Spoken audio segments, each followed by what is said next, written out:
isang babaeng. Inakusahan ng pagpatay sa kanyang kaibigan sa pamamagitan ng paglagay ng cyanide o isang klase ng lason.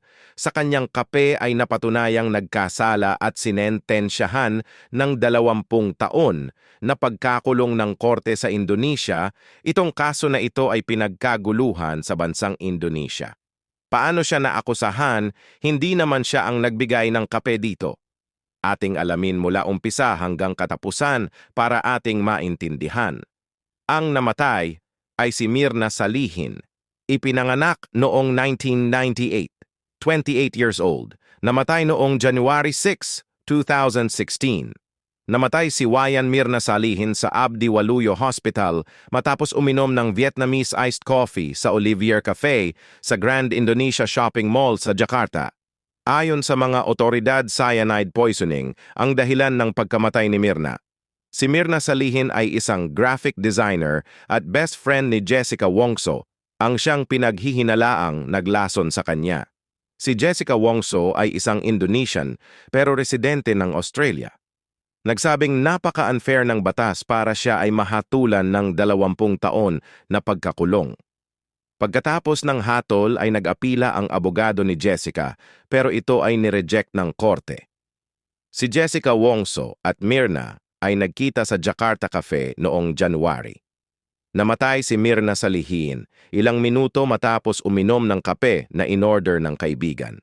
Sa isang autopsy ay natagpuan ang mga bakas ng cyanide sa kanyang katawan. Ang paglilitis kay Wongso na binansagan ng ilan bilang coffee killer ay nakakuha ng matinding interes ng publiko sa Indonesia maging sa Australia kung saan nagkakilala at nanirahan na magkasama sina Jessica Wongso at Miss Salihin sa loob ng ilang taon. Sila ay naging magkaklase sa kolehiyo sa Australia. Itinanggi naman ni Jessica Wongso ang lahat ng mga kaso laban sa kanya at sinabi ng kanyang mga abogado na mag-apila sila laban sa naging hatol nito. Nagtalo ang mga prosecutors at sinabing napagdesisyunan ni Jessica na patayin si Mirna matapos payuhan ni Mirna na makipaghiwalay ito sa kanyang kasintahan. Sinabihan ni Mirna si Jessica na iwanan na nito ang kanyang boyfriend.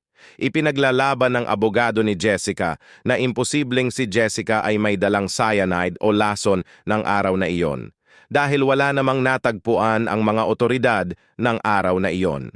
Sumang-ayon naman ang mga Australian police na tutulong sa investigasyon sa mga Indonesian police nang malamang hindi naman ito mahatulan ng kamatayan.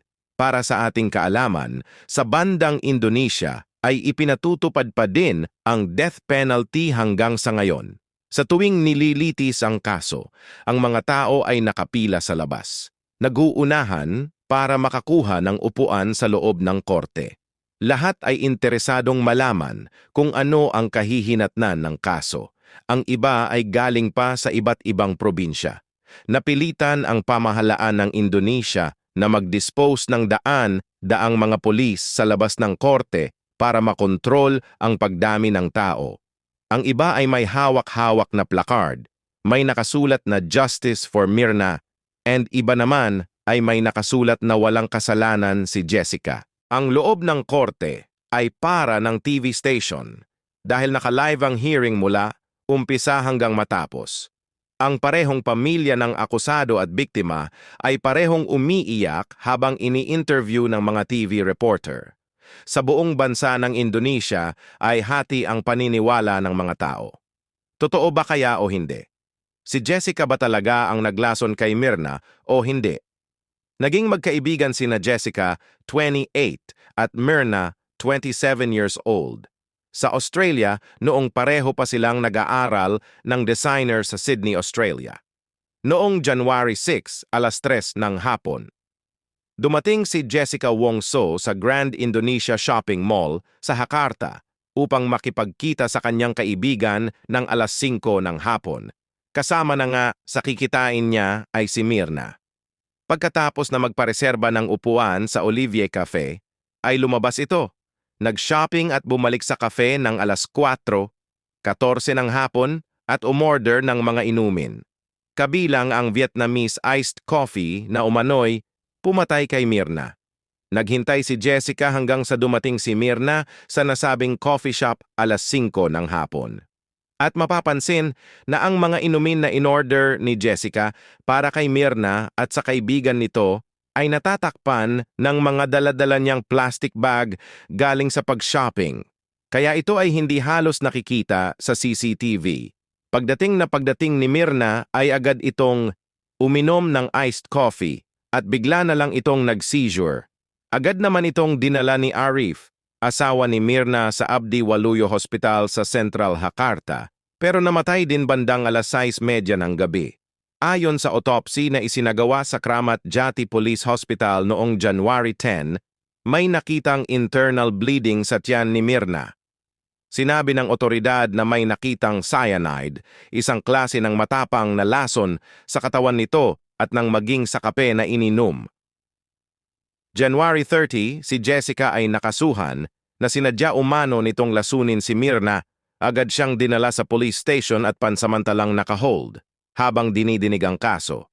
Ang Australian police ay may ibinigay na secret file sa Indonesian police. Ito ay nagsasabing si Jessica ay may psychological problema sa pag-iisip. 4 na beses itong nagtangkang magpakamatay na naging resulta ng labas-pasok nito sa hospital. Ilang beses na din itong na-involve sa road accident gawa ng alcohol.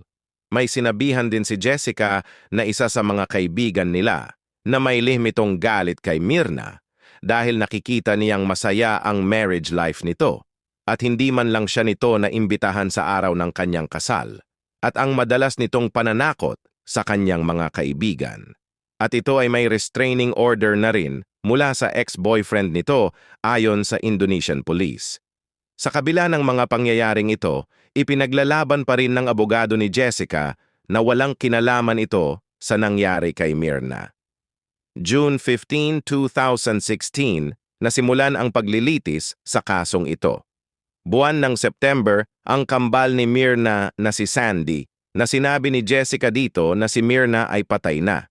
At ito ay nalason ng oras na iyon ay hindi pa naman lumabas ang autopsy na ito ay nalason nga.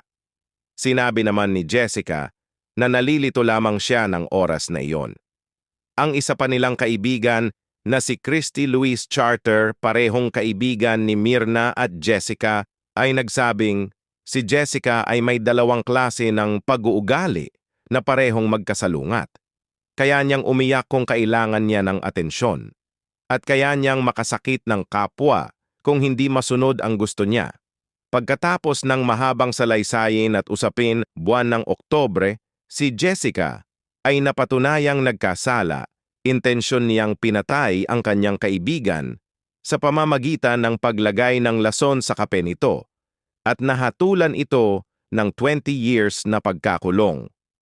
Ayon pa sa balita, maaaring pinatay ni Jessica si Myrna dahil naghiganti umano ito dahil sinabihan nito si Jessica na hiwalayan na ang Australian boyfriend nito na si Patrick Connor.